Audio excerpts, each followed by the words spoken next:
Ada dua peristiwa yang menarik perhatian, peristiwa Kanjuruhan dan peristiwa kilometer 50. Tetapi rasa keadilan masih belum muncul. Keluarga-keluarga korban masih mempertanyakan.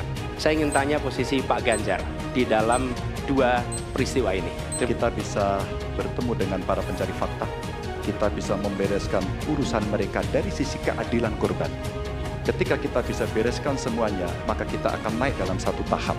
Hari keputusan yang adil bisa dilakukan. Jawaban saya, bisa. Dalam pemerintahan ini mesti berani untuk tidak lagi menyandra persoalan-persoalan masa lalu. Maka cara-cara ini mesti dihentikan dan kita mesti berani tegas. Mari kita ciptakan kembali Undang-Undang KKR. Jawabannya kurang komprehensif karena masalahnya lebih kompleks dari itu, Pak Ganjar. Satu adalah memastikan bahwa proses hukum menghasilkan keadilan. Negara harus memberikan jaminan bahwa peristiwa-peristiwa seperti ini tidak boleh berulang kembali. Maka kita tidak bisa abu-abu seperti yang tadi disampaikan. Saya ingin tahu apakah Pak Ganjar sependapat dengan pandangan saya. Itu selera dan subjektif. Dari 4 hal tadi itu, saya kira hampir semua pelindungan korban dilakukan. Saya sampaikan pencari fakta sudah pernah ada. Saya orang yang tidak pernah abu-abu. Kami tidak pernah ragu-ragu, kami tidak pernah abu-abu. Bukan orang yang menunda pekerjaan, menggantung pekerjaan untuk kemudian menjadi komoditas. Saya selesaikan itu.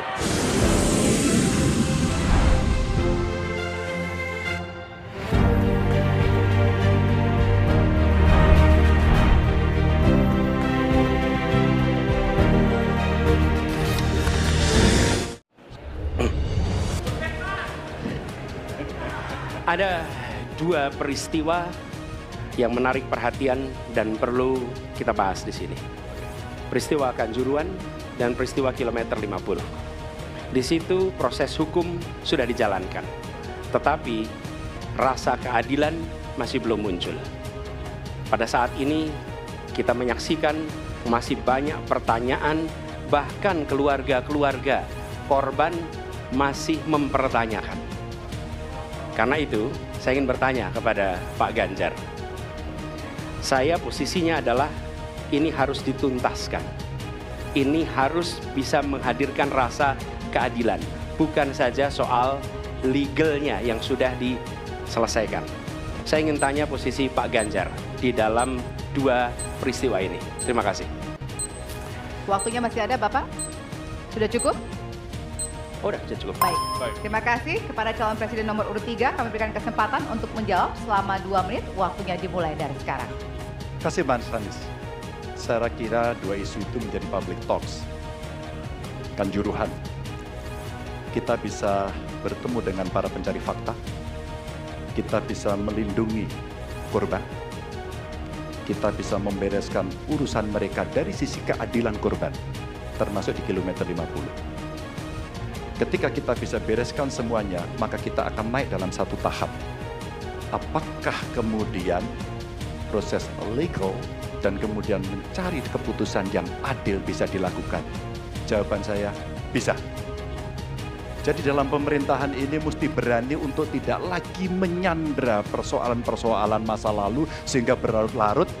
Sehingga apa yang terjadi ketika muncul terus-menerus akan menjadi sensi terus, karena tidak pernah ada keputusan. Maka cara-cara ini mesti dihentikan dan kita mesti berani tegas. Kadang-kadang kita juga mesti harus berpikir dalam situasi yang lebih besar. Mari kita ciptakan kembali Undang-Undang KKR. Mari kita hadirkan kembali Undang-Undang KKR agar seluruh persoalan-persoalan pelanggaran HAM itu bisa kita bereskan dengan cara itu. Sehingga bangsa ini akan maju dan tidak lagi kemudian berpikir mundur karena persoalan-persoalan seperti itu yang tidak pernah dituntaskan. Kita harus tuntaskan itu. Baik, masih tersisa waktunya Bapak? Cukup? Baik. Ya, dan kami silakan kepada calon presiden nomor urut 1 untuk menanggapi jawaban dari calon presiden nomor urut 3. Ya. Waktu Anda 1 menit, Bapak. Ya, jawabannya kurang komprehensif karena masalahnya lebih kompleks dari itu, Pak Ganjar.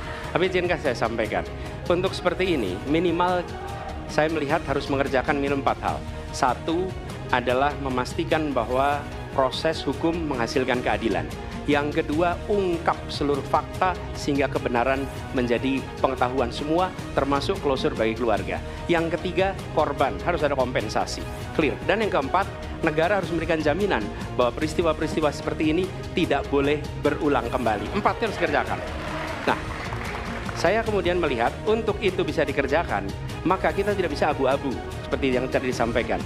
Saya melihat kalau begitu, 4 ini harus dilakukan, berarti yang pertama mungkin kita harus melakukan investigasi ulang, melakukan review. Kita harus menyelamatkan institusi, memastikan bahwa institusi itu selamat. Saya ingin tahu apakah Pak Ganjar sependapat dengan pandangan saya. Terima kasih Pak Ganjar. Baik. Waktunya habis, selanjutnya kami berikan kesempatan kepada calon presiden nomor urut 3 untuk menanggapi tanggapan dari calon presiden nomor urut 1.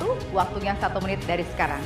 Soal komprehensi atau tidak komprehensif terkait dengan itu selera dan subjektif. Dari 4 hal tadi itu, saya kira hampir semua pelindungan korban dilakukan. Saya sampaikan pencari fakta sudah pernah ada. Kalau kemudian tidak terjadi, tidak boleh terjadi lagi, saya kira itu value yang mesti dicontohkan. Kita kerjakan semuanya. Saya orang yang tidak pernah abu-abu, hitam putih, sat-set. Kami tidak pernah ragu-ragu, kami tidak pernah abu-abu, maka kami pun tadi mengklarifikasi pertanyaan kepada pasangan calon nomor 2, karena kami bukan orang yang menunda pekerjaan, menggantung pekerjaan untuk kemudian menjadi komoditas. Saya selesaikan itu.